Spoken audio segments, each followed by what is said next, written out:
nabashishikariza nuko batareka abana babo ngo bange kubafasha muri ubwo bushake bwabo bwo gufasha abana. Uwo mwana w'uyu mwanya byaba bimeze biti? Murakoze cyane. Muzungu arahari, turi kumwe mu rugo. Hari abantu batwemereye ubufasha, bamwe barahigura abandi ntibahigura, ahubwo nabo babibafashamo gukomeza bagafasha abandi bantu aho kugira ngo bababwire ngo mubireke, kuko ni igitekerezo umwana kiba cyamujemo agashaka gufata abantu bababaye akabafasha, nyine nabo agafasha abana agasubira mu mashuri nk'uko yiga, aho kugira ngo bamureke bikomeze nyine bimurimo ariko bo batamufasha, ahubwo bamufasha bika nyine akumva ko afite ababyeyi bamwitaho bamufasha buri kimwe cyose akeneye. Urakoze cyane. Elvin Foundation dukora iriya ni nk'ari izina imbuto, tugenda tubiba nyine kugira ngo iyo uteye imbuto ziramera abantu bakunguka bakabona ibintu byinshi. Rero niyo mpamvu ririya zina imbuto ni mu buryo bwo kugira ngo umuntu wese ubonye ririya jambo yumve yuko nawe hari urubuto yashyira. Hari irindi jambo rivuga ngo fasha uwo uruta nawe uwo uruta gufasha. Twese ko turi muri iyi si ntabwo tunganya ubushobozi. Uyu munsi nshobora kuba mfite 1,000 ariko hari umuntu ufite 1,100. Njyewe ufite 1,000 nshobora guha umuntu 500 akishima, nanjye ufite 1,100 akampa 2,000 nkishima. Nibwo si rero niyo mpamvu yambaye uriya mupira w'imbuto.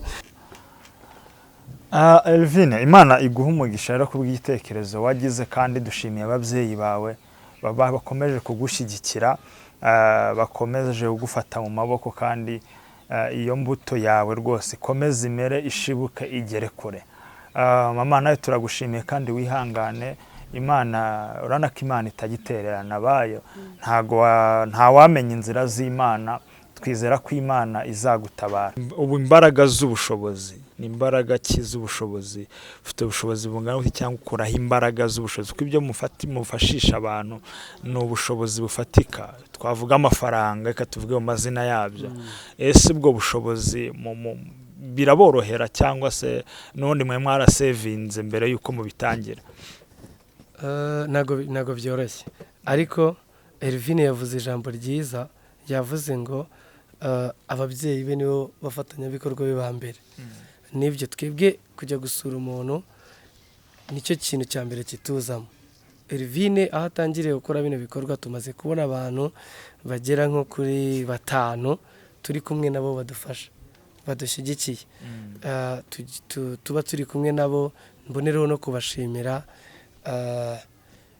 abantu bose bagize uruhare kugira ngo Elvin azasure uyu mubyeyi. Turi kumwe nabo ku rubuga, ndizera ko na kino kiganiro bazakireba.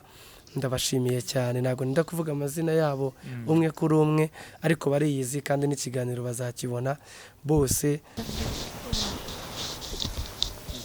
Imana iguhe umugisha kandi uzakomeze igufashe kwagura umurimo w'urukundo n'umva bw'ibintu, kandi uzakomeze guteza intambwe.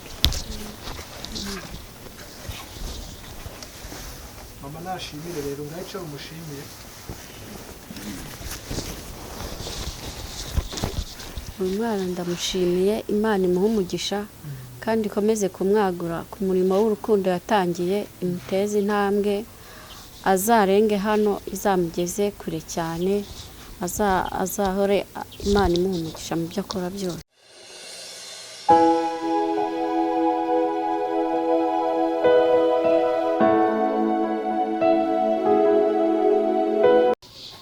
Reka twongere tubasuhuze mwebwe mwese abakurikiye Ihumure TV, amahoro y'Imana bane namwe. Turashimira abamaje gukora subscribe, Imana ibahe umugisha, ndetse n'abatarayikora mwayikandaho rwose, mwamuteye inkunga ikomeye cyane. Rero ni wa mwanya kugira ngo twongere tuganire n'inshuti zacu, tumenye aho uko ahisigeze n'ubuzima bwa buri umwe wese.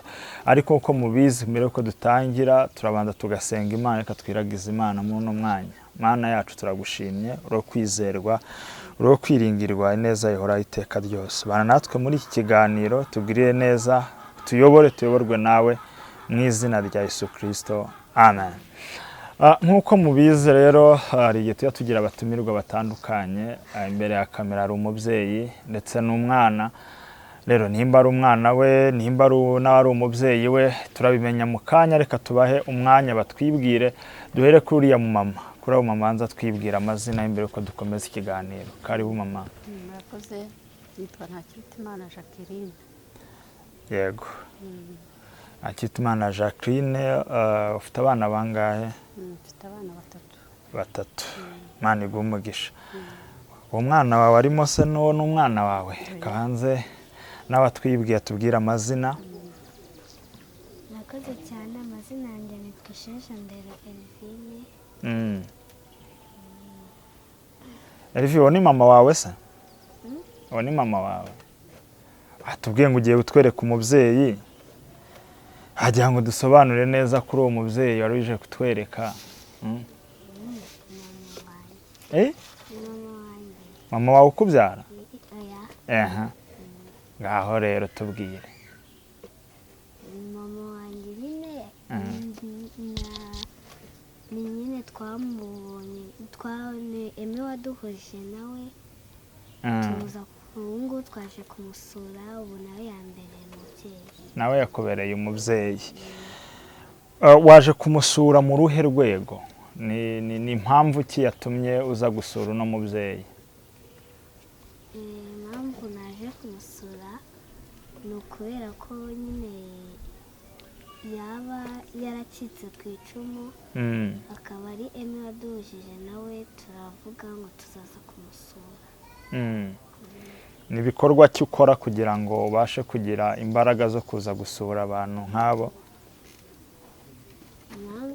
Impamvu nkunda ko nyine kubikora ni ukubera ko ari ibintu byanjemo, nyine nkumva nafasha abantu nk'uko mbyiyumvamo mu mubiri wanjye, nkafasha buri muntu wese ubabaye. Umuhamagaro wawe ni ukufasha abantu bababaye. Uyu munsi ukaba wafashe umwanya wo kuza gusura uyu mubyeyi. Ese ubwo twavuga ko ndabona wambaye umupira. Umupira handitseho imbuto. Imbuto bisobanuye iki, kubera iki? Imbuto bisobanuye ni nk'igiti cyamezeho ishami, iryo shami rikabiba urubuto. Urwo rubuto nyine rugakura, rukaba nyine urubuto rwiza runini. Niyo mpamvu nanjye nambaye imbuto. Ubwo bivuge ngo ugenda ubiba imbuto kugira ngo zizakore nk'uko nawe uri urubuto rwabashije kumera kandi rukaba rukuze. Urakoze cyane. Katugaruke ku mubyeyi waje gusura. Mama, uri muntu ki? Ubuzima bwawe mu busanzwe ubundi ukora iki?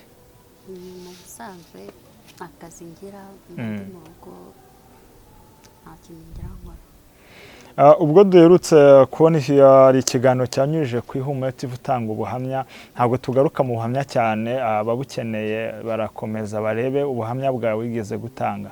Umaze kutubwira ko nta kintu ukora uno mwanya. Abo bana batatu muri uno mwanya buzima ki babayemo?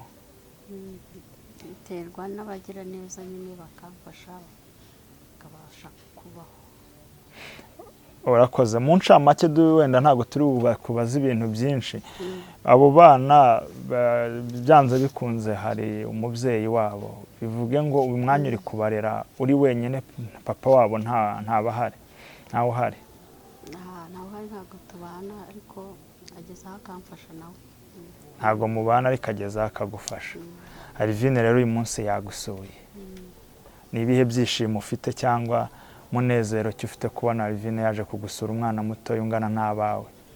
Biranshimishije cyane kuba mbonye abantu bansura, kandi icya mbere kinshimishije ni uko nongeye kubona umuryango.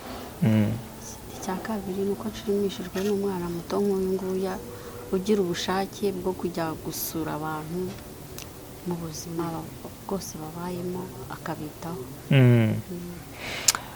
kwihuta kugira ngo tuze kugira ngo turebe igihe cyacu. Ni butumwa ki ushobora gutanga mu ihumure uhumuriza abantu bababaye mu rwego nawe waba urimo? mbere ni ugusenga, ikindi cya kabiri ni ukwizera ko Imana ishoboye byose kandi nta kibasha kuyinanira. Kandi kwishima bagahora bishimye batajya bababara cyane cyangwa ngo batekereze byinshi bajye kure, batekereza imbere hazaza. Okay. Urakoze cyane. Elvine, reka tukugarukeho. Uracyari umwana siga mu makanga Elvine? Niga mu wa kane. Bivuge ko udakora. Imbaraga z'ubushobozi bufatika kugira ngo ubashe kujya gufasha aba bantu bakeneye ubufasha, ni bande bagufasha, n'imbaraga ki ukura hehe ubushobozi? Mfashwa n'ababyeyi banjye, nizera n'Imana ikabimfashamo n'ababyeyi banjye. Ababyeyi bawe nibo babigufashamo. Ubwo Imbuto, iryo zina wambaye ku mupira ryitwa Imbuto, ni foundation ufite yawe bwite cyangwa wayidusobanurira? Ni umushinga ufasha abo bantu, ufite umushinga ufasha abo bantu? Ni umushinga nyine mfasha abantu nyine gutyo, abona ababaye nkabafasha, niyo mpamvu nambaye umupira wanditseho Imbuto. Ufatikanyije n'ababyeyi. Wagira ubutumwa uha ababyeyi bose babasha bafite abana bafite igitekerezo nk'icyawe? Ikintu nabashishikariza nuko batareka abana babo ngo bange kubafasha muri ubwo bushake bwabo bwo gufasha abantu, ahubwo nabo babibafashamo gukomeza bagafasha abandi bantu, aho kugira ngo bababwire ngo mubireke, kuko ni igitekerezo umwana kiba cyamujemo, agashaka gufata abantu bababaye akabafasha, nyine nabo agafasha abana, agasubira mu mashuri nk'uko yiga, aho kugira ngo bamureke bikomeze nyine bimurimo ariko bo batamufasha, ahubwo bamufasha bika nyine akumva ko afite ababyeyi bamwitaho, bamufasha buri kimwe cyose akeneye. Urakoze cyane. Hari umuntu ushobora gukurikira kino kiganiro akaba agakunda ibikorwa ukora? Uwo muntu ukunze ibikorwa ukora, ni iki wavuga wamusaba muri uno mwanya? Ni cyo cyifuzo ufite kuri uwo muntu ushobora gukunda icyo kiganiro n'ibikorwa byawe? Ikintu namufasha ni uko nawe yaza akamfasha muri uyu murimo ndimo wo gufasha abantu, nyine agakorana n'ababyeyi banjye bakamfasha, tukajya dukomeza dufasha abandi bantu. Urakoze cyane. Tugana ku musozo, ni uwakwifuza ukubona yanyura hehe, yagukura he? Ufite ahantu ukorera, yakubona gute nk'umuntu wakwifuza kugira ngo abashe gufatikanya nawe? Natanga nimero z'ababyeyi banjye bombi, nyine bakavugana nyine. Yego, wazivuga? 0782 920 118, izo ni iza mama. 0788 55 843, izo ni iza papa. Urakoze cyane. Bakunzi b'ihumure, nk'uko twe turimo turaganira n'uyu mubyeyi ndetse na Elvine waje kumusura, ntago Elvine yagiye wenyine nk'uko bivuze, ashigikirwa n'ababyeyi, ari kumwe n'umubyeyi we, papa wiwe. Mbere y'uko dusoza iki kiganiro, ndagira ngo adufashe gusobanura neza imva n'imvano y'iyi gahunda y'azina ryitwa Imbuto n'imbaraga kibakoresha kugira ngo bashe gushyigikira umwana. Karibu papa, watangira wibwira abakurikiye Ihumure TV. Urakoze, nitwa Ndahiro Yves. Yes, Ndahiro Yves.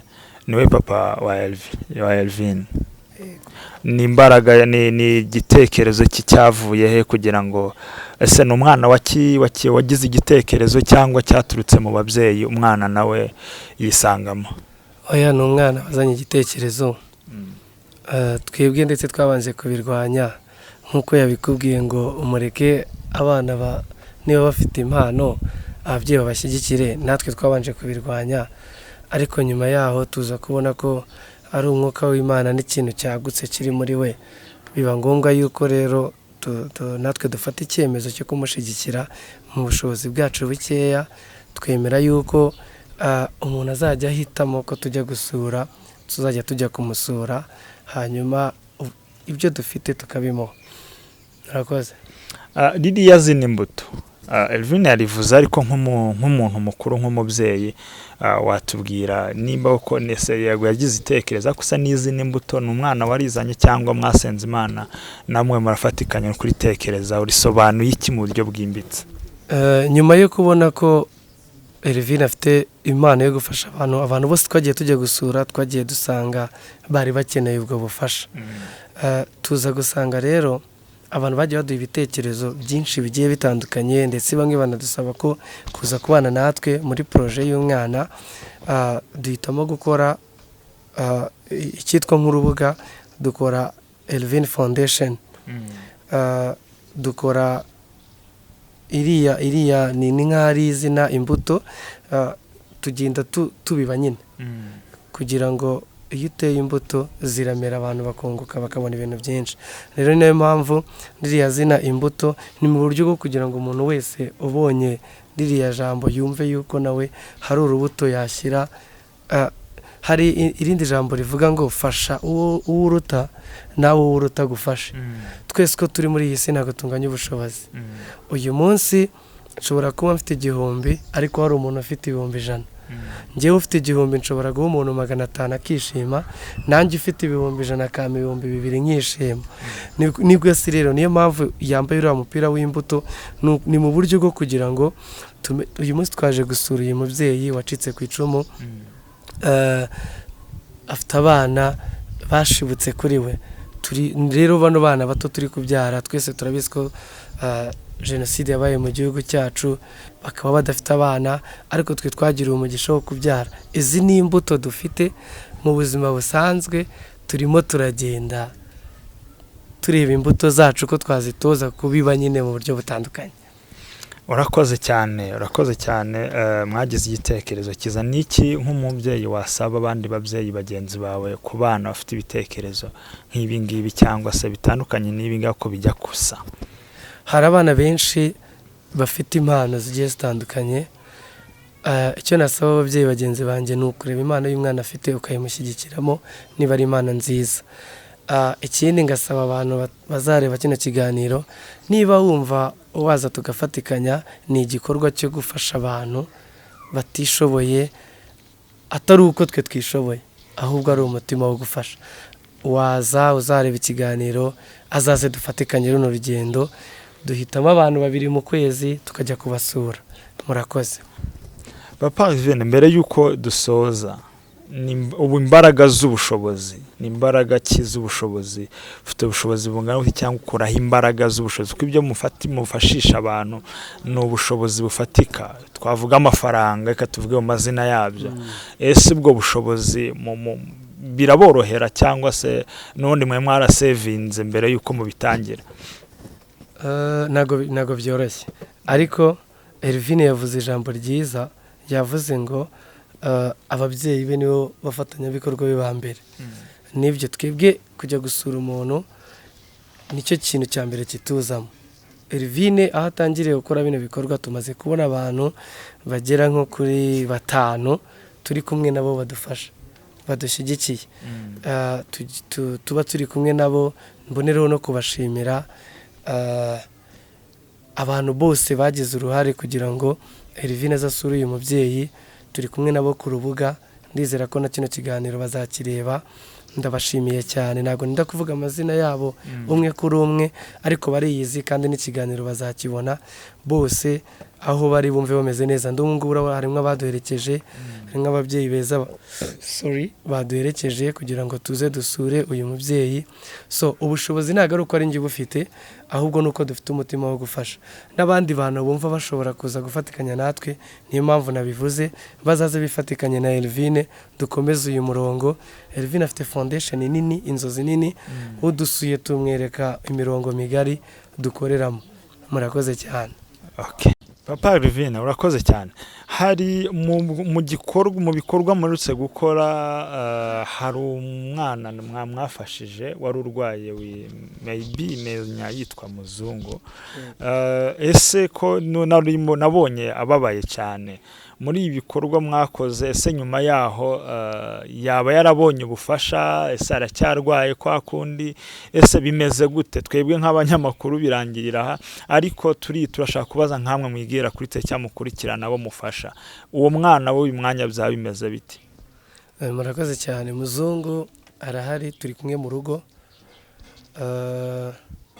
hari abantu batwemereye ubufasha bamwe barahigura abandi ntibahigura turashimira babashije kudufasha Muzungu ubu ngubu arimo aragenda yoroherwa mu bushobozi bwacu hari imiti tugura hari n'iyo tudashoboye kugura gahunda ihari ubu ngubu niyo kumukorera campaign yagutse kuko twamaze kubonana n'umuganga wadufasha baraturangira ko ashobora kujya kuvurizwa hanze kugira ngo akire twagiye tubona abandi bantu barwaye indwara nk'iye bakize ubwo rero nicyo kintu kiriho kugira ngo dushake uburyo twabona abantu badushyigikira Muzungu agenda avuzwe akire ariko ubu ngubu turi kumuvuza nkatwe turamuvuza nkatwe nka famiye yamufashe ikamushyira mu rugo rwacu turimo iyo nyine buri cyumweru tugura imiti turashimira abantu bagenda badufasha kugura kw'iyo miti bagiye batandukanye harimo mama w'umushumba umwe uri muri Amerika Imana imuhe umugisha harimo umupapa wa Kicukiro Imana nawe umuhe umugisha harimo umukobwa mwiza cyane w'Imana ukina filime nawe ugira ibikorwa byo gufasha bamwita Mimi nawe Imana imuhe umugisha nawe yaje kudusura kandi ubu ubushobozi bwe twarabubonye ubu ubufasha bwe yazanye kugira ngo Muzungu agurirwe amavuta bayita nawe afite foundation ifasha bita Ineza Family nayo bumve ko tubashimiye ndumva ari abo bantu turi kumwe nabo kugeza ubu n'aba bantu batanu bagiye batanga n'amafaranga y'amake kuko niyo yaguha 2 burya watega ugiye kureba umuntu umujyanye kwa muganga wamutegera so rero Muzungu aracyari kuvuzwa kandi 70% nitwe tubikora nk'ababyeyi ba Elvine murakoze cyane murakoze cyane twakomeje kuvuga yuko Elvine yavuze yuko akeneye abantu baza muri foundation ye kugira ngo bafatikanye bino bikorwa byo gufasha abatishoboye cyangwa se aburuta rero uwakenera kuza kugira ngo Elvine tujyane muri uru rugendo rwo gufasha abantu ni nimero zacu nta kindi ni nimero yanjye ni 0785554430 na nimero ya madamu 82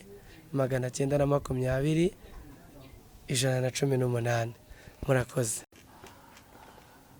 Elvine Imana iguha umugisha rero kubw'igitekerezo wagize kandi dushimiye ababyeyi bawe bakomeje kugushyigikira bakomeje kugufata mu maboko kandi iyo mbuto yawe rwose ikomeze imere ishibuke igere kure mama nawe turagushimiye kandi wihangane Imana urana ko Imana itagitererana bayo nta wamenya inzira z'Imana twizera ko Imana izagutabara ariko wenda nsigaje ikibazo kimwe nibaza kugira ngo dusoze kuri wowe ahantu uba kwano tugusanze ni wawe urubatse cyangwa urakodesha akodesha kwatubwiye ko nta kazi ugira ufashwa nande bigenda bite mu masegonda make nabagira neza nka papa w'umwana nk'iyo yagize ikintu angenera nyine mbasha kwishyura inzu nkabaho gutyo n'abandi bavandimwe nk'uko namwe munsuye bagenda bamfasha nyine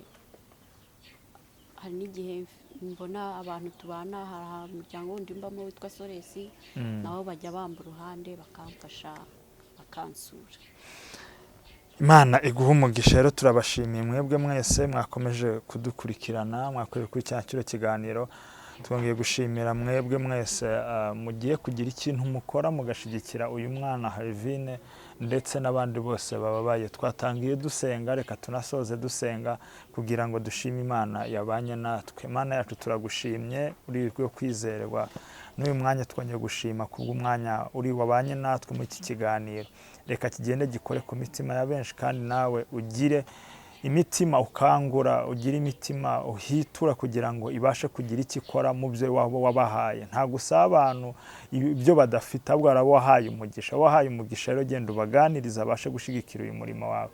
Urakoze, uro kwizerwa mu izina rya Yesu, amen. Turabashimiye cyane. Shalom shalom.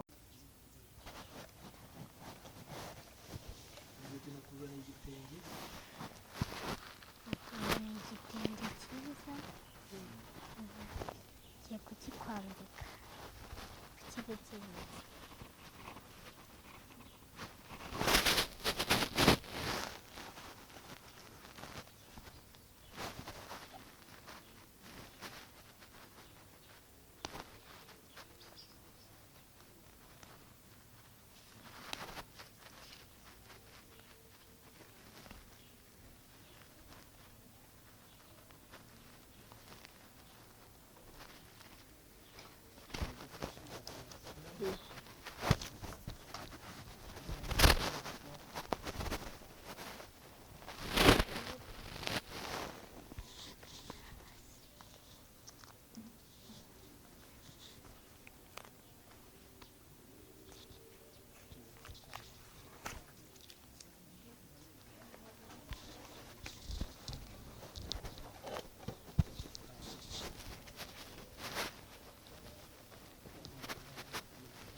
umugisha kandi uzakomeze igufashe kwagura umurimo wahisemo w'urukundo n'umva bw'ibintu kandi uzakomeze guteza intambwe. Mama nashimire rero ngaho umushimire. uyu mwana ndamushimiye, Imana imuhe umugisha kandi ikomeze kumwagura ku murimo w'urukundo yatangiye, imuteze intambwe, azarenge hano izamugeze kure cyane, azahore Imana imuhe umugisha mu byo akora byose. Mwakoze. Waduha nimero zawe bagukinira?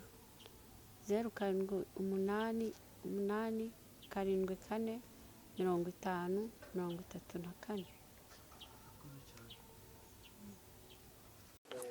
Ugukenyera gusa ugahita umuhobera, noneho bakanafata n'ifoto.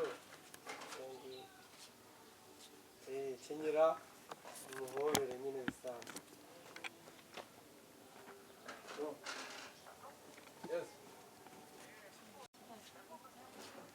Gutyo nta kibazo.